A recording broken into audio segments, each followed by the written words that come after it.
Catus, Maximus here. We've got Fiskars Pro, I guess, standard size folding utility knife. This is a very popular unit.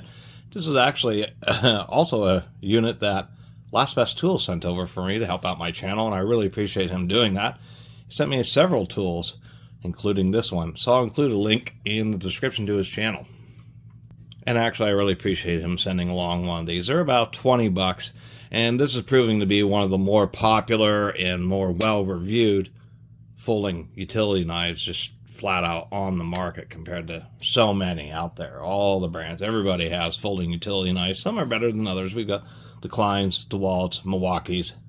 You know, strangely enough, Makita has kind of stayed away from doing a bunch of brand. They certainly have Makita branded sockets and stuff, but not on the level of DeWalt and Milwaukee and a lot of other brands. And I think Makita's maybe selling themselves a little bit short there, because Makita branded and, you know, hopefully engineered things like utility knives might actually prove to be kind of popular.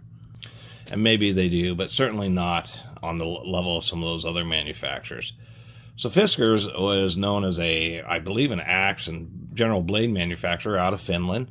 And they've been slowly building out their corporation, kind of doing what Philips does. That would be Philips Electronics, where a lot of people know Philips and light bulbs. They're one of the world's largest light bulb manufacturers, but they brand a lot of stuff. I have a Philips QLED TV.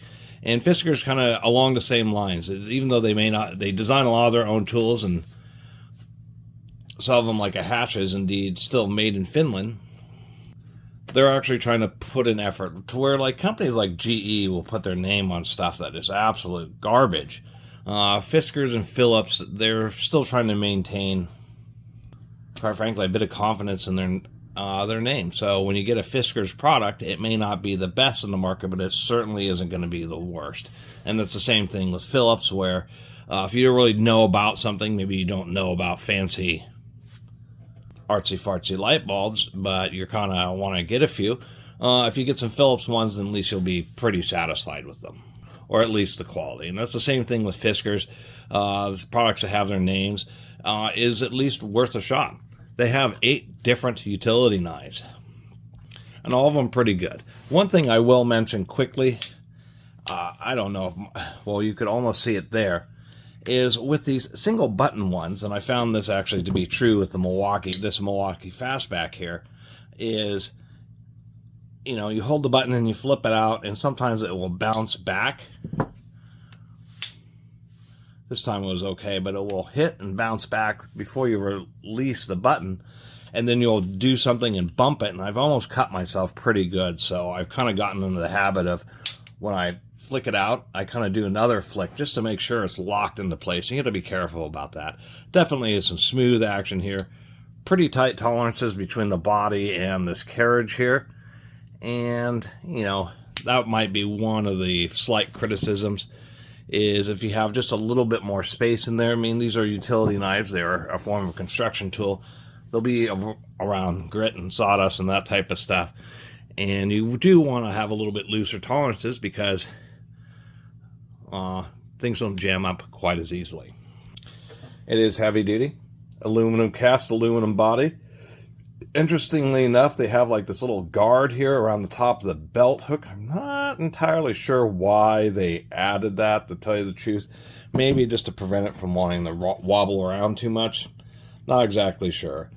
A lot of reviews on this. Some people complain about this belt clip being too tight. I think it's about right.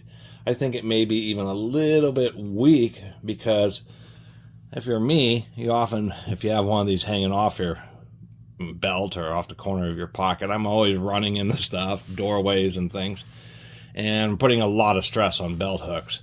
And you know, I think this one could just be a little bit more robust. That's the easiest way I could put it. It's sufficient, but for me personally, just from experience of bending so many belt hooks, I actually like to have really stiff ones, even if it's a little bit harder to, and you got to fidget a little bit to get them on your pocket.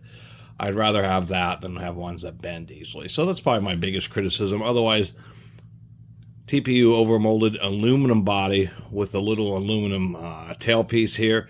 You can put a lanyard through that. Changing the blades, you know, well, I should say first, Nice rounding on this whole blade carriage here. Really pretty solid. Nice flat surface to really get a lot of force if you're doing more downward kind of cutting. Would have liked to see some jimping, some kind of corrugations for grip. Same thing on the bottom here. I do like that you can choke up and use it this way, or if you need a little bit more reach, you can use it this way. It does kind of sit nice in the hand when you're like this, and you do have a pretty full grip. So the ergonomics are definitely pretty solid. Pretty decent mechanism for releasing the blade. What this has is the two little, this is actually a piece of, actually when I look at that, I can't tell if that's actually nylon or if it's a cast piece of aluminum. A couple little scratches with a pick reveals that it is nylon. Would have liked to have seen this piece be aluminum or metal, just for a little bit more robustness, but it's probably not such a big deal. Once again, they have two pegs, so when you flip this up, it just retracts the pegs, and then the blade just comes out nice and easily. This is actually a OG Fiskars blade, American made, surprisingly enough.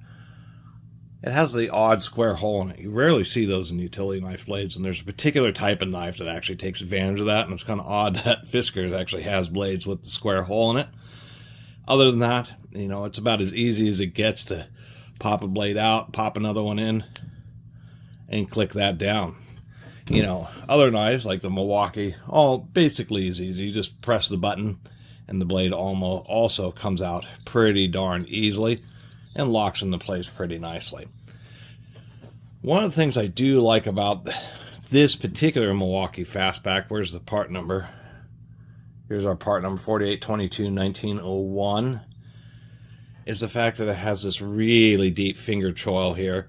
And if you're, in some situations where you're really like cutting the false interlocking wood flooring, which is just made out of really thick, like 1/4 inch thick linoleum is what I think it's made out of, with a faux wood laminate over the top of it. That stuff can be tough to cut.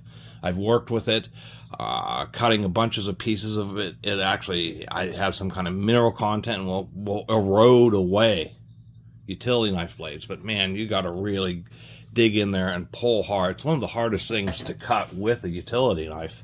And a lot of people actually just use small circular saws for that stuff. Anyway, in certain situations, the deep finger choil here is really nice. So you just have a really solid grip. Not so much for pushing, because even on this Fiskars, the ergonomics of this hump here and this little section here, still pretty good when you want to, do some puncturing thick plastics, making a hole in the 5-gallon bucket, something like that.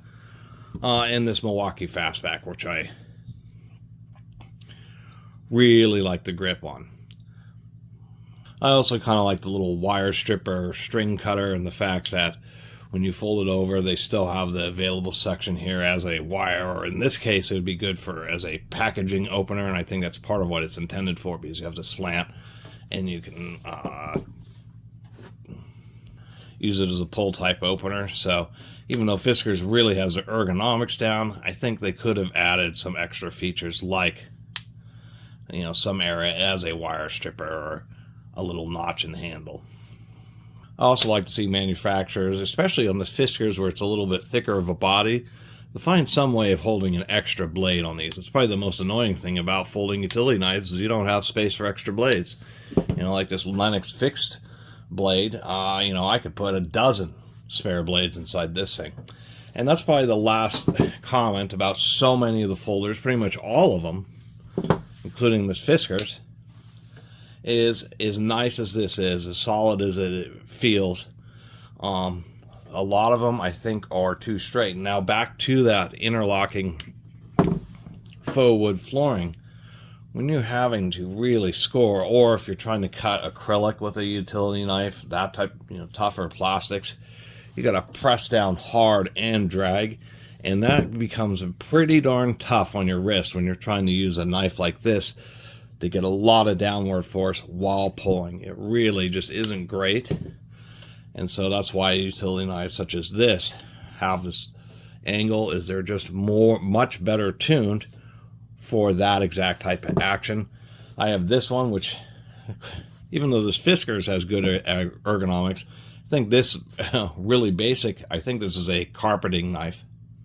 It just happens to use utility knife blades instead of a different style, actual carpet knife blades, but its ergonomics are really excellent, and we have even a steeper angle there, so it's, you know, like a hook, and it makes cutting thick, tough to cut materials easier the more of the hook angle that you have here. And so I did want to point that out, and I would like to see, you know, it's kind of the idea. Cobalt, I reviewed an Irwin. There are a few of these folders where they have like a alternate position like this. So there is a couple of companies that have tried or have been aware of that one Achilles heel of utility knives. And I actually would have liked to have seen, you know, the straight and maybe another 30-degree locking point on that. It's something I didn't initially think was super useful, but spending more time with utility knives and, once again, cutting tough to cut materials, it is pretty nice to be able to have one that has a steep angle. And the ergonomics of this would work, but unfortunately they just didn't include that. It would have been easy. It just needed to add just another notch in there. So that's my review of the Fiskars Pro standard size folding pocket utility knife. I can certainly see why it's popular. It is overall pretty well designed. Not perfect, but I think overall it's definitely one of the top ones. And what I mean by jimping and gripping is like this Husky I just reviewed, this compact retracting. We could see all these corrugations here and here, and I'd like to see that. That seems to be one thing that isn't on very many folding knives, is the extra grippy corrugations. They really, or jimping, they should really add some of that stuff. Other than that, I could certainly recommend this. It is a nice folding pocket utility knife. I guess the other comment is it is bulky. Those ergonomics add a lot of girth to it. If I do compare to this Husky, I mean, the Husky is, you know, this Fiskars is almost twice the width of this Husky, and sometimes a thin knife is really what people like, and this Husky has been very popular. And to really give you a comparison here, I mean, it's nearly as thick as this big old fixed blade Lennox. So it is, you know, portly. But it does have a nice solid weight to it. And as far as actual manufacturing quality, it seems to be pretty good. They have pretty good, they're maintaining pretty good quality control on the manufacturing of these knives. And there's no kind of little odd burrs or anything like that. Anyway, my little review of this knife, and we'll see you next time.